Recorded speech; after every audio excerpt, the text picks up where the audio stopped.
Welcome back my dear beautiful friend. In this video I am going to show you step by step how to install Clash of Clans on your Android phone in the 2026 updated guide. So let's get started. First of all, unlock your phone, open the Google Play Store app and make sure to your phone is connected to internet. After that, go to the search bar at the bottom top menu bar. Here simply search for Clash of Clans.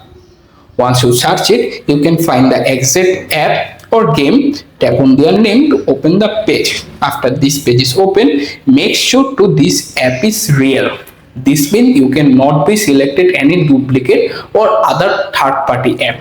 Once you find the exact app, you can see 4.5 star rating, 55 million reviews, and rated by downloaded 500 million plus download.